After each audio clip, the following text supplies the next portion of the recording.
किसान साथियों राम राम। आशा करता हूँ आप सब ठीक ठाक हो। साथियों, आज मैं एक अहम जानकारी आप तक पहुँचाने जा रहा हूँ और आपसे ये गुजारिश करता हूँ कि आप इस जानकारी को हर किसान तक पहुँचाएँ, हर किसान को इस बारे में अवगत कराएँ, ताकि हर किसान को ये पता चले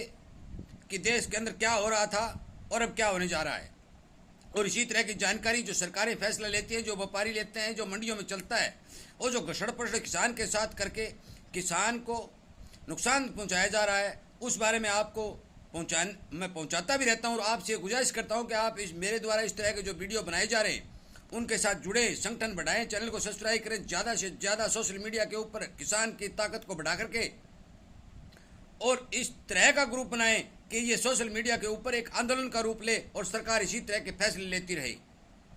साथियों, यदि आप चुप बैठे रहेंगे, संगठन नहीं बनाएंगे, एक से एक कड़ी नहीं जोड़ेंगे, किसान के साथ नहीं जुड़ेंगे, तो मान के चलो कि आपकी कोई सुनने वाला नहीं है। मैं पिछले 6 महीने से लगातार ये बात आपको वीडियो के माध्यम से कह रहा हूँ और पूरी मेहनत के साथ किसान की आवाज़ सरकार तक पहुँचाने की कोशिश कर रहा हूँ। और पता नहीं मेरे वीडियो का असर हो रहा है या देश में कोई सिस्टम का असर हो रहा है या किसी मांग का असर हो रहा है, असर जरूर हो रहा है। चाहे चुनाव का असर हो, चाहे कुछ भी हो, सरकार के ऊपर किसान के प्रति जो धोखाधड़ी हो रही है, उस धोखाधड़ी को रोकने के लिए इस बात का दबाव बन रहा है कि किसान को कैसे फ़ायदा पहुंचाया जाए। और इसी बारे में सरकार ने एक अहम फैसला लिया है। साथियों, इन स्टोरियों के ऊपर नकेल कसने के लिए सरकार ने NCDX हो, चाहे मैक्स हो, चाहे फलाना हो, चाहे दिखड़ा हो, जो भी सिस्टम देश के अंदर चल रहा था, खाद्य वस्तुओं को उसमें से हटा दिया है। सरसों आदि को पहले हटाया था, परंतु अब जीरा, धनिया, कॉटन जो भी है, जिस पर ये सट्टा खेलते थे, जो किसान को भ्रमित करके ये भाव को नीचा और ऊंचा करते थे और गलत आंकड़े पेश करते थे, जिससे देश के अंदर किसान को तो नुकसान होता ही होता था, परंतु देश के अंदर या तो ज़्यादा महंगाई बढ़ती थी तो या ज़्यादा मंदी आ जाती थी। इसलिए सरकार ने जितनी भी खाद्य वस्तुएं हैं, साथियों मैं आपको फिर बता देना चाहता हूं कि खाने की वस्तुओं को खाद्य वस्तु बोलते हैं, खाद्य वस्तुएं उनको NCDX से हटा दिया है। और ये मैं मानता हूं कि सरकार का ये बहुत ही अच्छा फैसला है, क्योंकि सरकारें यदि काम करती हैं, अपने विवेक से काम करती हैं, तो कुछ न कुछ किसान का ध्यान रखती हैं, परंतु स्टोरिया उसे किसान का कोई मतलब नहीं होता, वो अपनी जेब को मजबूत करता है, अपनी जेब की ध्यान रखता है। इसलिए साथियों, मेरा इस वीडियो बनाने का ये उद्देश्य था कि जो सरकारें अच्छा काम करती हैं उन सरकारों का धन्यवाद भी करना चाहिए। मैं धन्यवाद करता भी हूँ कि स्टोरियों का यदि किसान से पीछा छूट जाएगा और किसान का इनसे पीछा छूट जाएगा और डायरेक्ट सरकार के साथ सीधी बातचीत होगी या सरकार के साथ खरीद बेच होगी, तो आप मान के चलो कि सरकार को किसान के बारे में सोचना होगा। क्योंकि ये स्टोरी किसान के माल के अंदर कोई न कोई कमी निकाल करके उसके माल को मंदा खरीदने की कोशिश करते हैं और ये इंतजार में बैठे रहते हैं। जिस प्रकार से शिकारी शिकार के इंतजार में बैठा रहता है, उसी प्रकार ये सब के सब जो है किसान का शिकार करने के लिए दुबक के बैठे हुए होते हैं। और जब भी इनको मौका मिलता है मंदी का,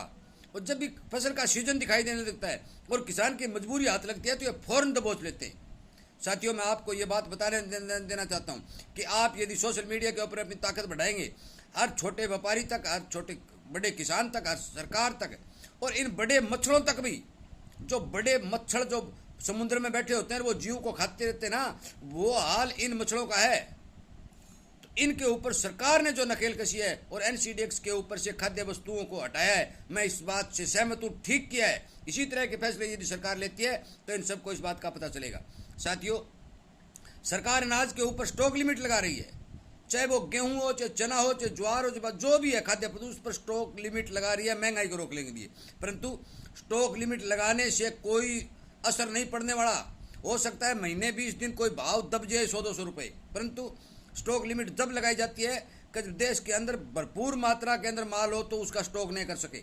पर साथियों, जिस चीज़ का देश के अंदर उत्पादन ही कम है, जो मंडियों में है ही नहीं, तो फिर स्टॉक करने वाला करेगा कहाँ से? कंपनी, हाँ एक बात सरकार की गलत है कि ये विदेशों से जो सामान मंगा रही है, बिना इंपोर्ट ड्यूटी मंगा रही है और बड़ी बड़ी कंपनियों का जो है फ़ायदा पहुंचा रही है। वो कंपनियां जो माल ला रही हैं वो किसान को महंगा मिल रहा है, सस्ता ला रही है। सरकार को भी नुकसान हो रहा है, किसान को भी हो रहा है। साथियों, मैं आपको बता देना चाहता हूँ कि सरकार को इस बारे विचार करना चाहिए और मेरी ये डिमांड भी है, आपसे गुजारिश भी है, आप ज़्यादा से ज़्यादा वीडियो को शेयर करके सरकार तक पहुँचाएँ कि जिस तरह ये कड़े फैसले सरकार ले रही है कि एनसीडीएक्स से हटाना या फिर ये गारंटी भाव की गारंटी देना दालों के ऊपर, इस तरह के जो फैसले सरकार ले रही है, उसी तरह बाहर से जो माल आ रहा है उस माल के ऊपर भी एक्साइज ड्यूटी बढ़ाई जाए और जो किसान से बाहर एक्सपोर्ट हो रहा है उस एक्सपोर्ट को खोल दिया जाए।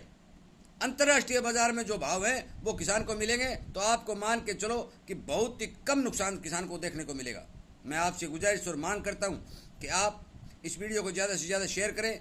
और सरकार तक एक और बात ये पहुंचाने की कोशिश करें कि आप जो भी चना, दाल, तेल, जो भी आपसे बाहर से मंगवा रहे हैं उनके ऊपर इम्पोर्ट ड्यूटी जरूर लगाएं ताकि किसान को भी फायदा हो और सरकार को भी रेवेन्यू प्राप्त हो।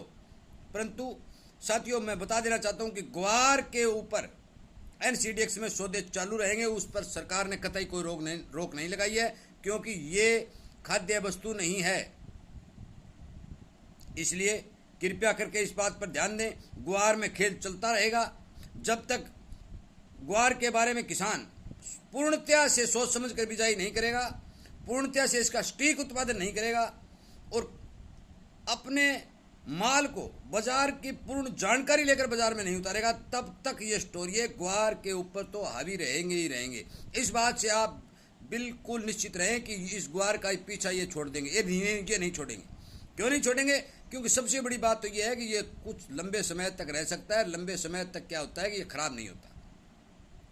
और इसके खराब न होने का फायदा ये सब स्टोरी उठा रहे हैं। इसलिए कृपया करके मेरी बात पर ध्यान दें और सरकार से ये मांग करें कि भले ही ग्वार आपको आप एनसीडीएक्स में बनाए रखें, ग्वार की एमएसपी आप निर्धारित नहीं करें, परंतु ग्वार के ऊपर जो सट्टा खेलने वाले हैं उन स्टोरियों को, इस सट्टाधारियों के ऊपर नकेल कसने का काम जरूर करें ताकि बहुत बड़े एरिया के अंदर जो भारत के किसान हैं वो ग्वार की बुआई करते हैं और ग्वार के अंदर पिछले 7 और 8 साल से किसान को भरपूर नुकसान हो रहा है, वो नुकसान न हो और किसान ग्वार की फसल जो है वो ले सकें। साथियों, एक बात और भी मैं आपको बता देना चाहता हूँ कि पिछले मैंने ग्वार के बारे में वीडियो बनाया था तो एक किसान ने ये कमेंट किया कि था कि ग्वार से ज़मीन बनती है। मानता हूँ बनती है, परंतु यदि हम दूसरी जिन्स बोएंगे उसके भाव ज़्यादा मिलेंगे और उसके ज़्यादा पैसे मिलेंगे तो आप मान के चलो कुछ ज़्यादा पैसों में से कुछ पैसा यदि हम खाद के रूप में प्रयोग करेंगे तो खेत के अंदर खाद की पूर्ति हो जाएगी, ज़मीन सुधर जाएगी। ग्वार केवल और केवल नाइट्रोजन को खेत में बढ़ाता है और नाइट्रोजन का सीधा स्रोत जो है वो एक यूरिया है। आप ज़्यादा खर्च नहीं करके भी आपके अपने खेत में के अंदर यदि यूरिया का ठीक इस्तेमाल करेंगे तो वो ज़मीन सुधर जाएगी, वो बन जाएगी। साथियों, कृपया करके मेरी इस बात पर ध्यान दें, सरकार से अपनी मांग करें, किसानी चैनल के साथ जुड़ के सब्सक्राइब करके इसके सामने वाली घंटी का बटन दबाकर किसान के संगठन को मजबूत करें, किसान की आवाज़ उठाएं ताकि किसान को किसी तरह का नुकसान न हो। साथियों, वीडियो सुनने के लिए, अपने चैनल को प्यार देने के लिए, जुड़ने के लिए और इसी तरह की जानकारी आप तक मिलती रहे, इस बात के विचार को ध्यान में रखने के लिए आपका बहुत बहुत धन्यवाद।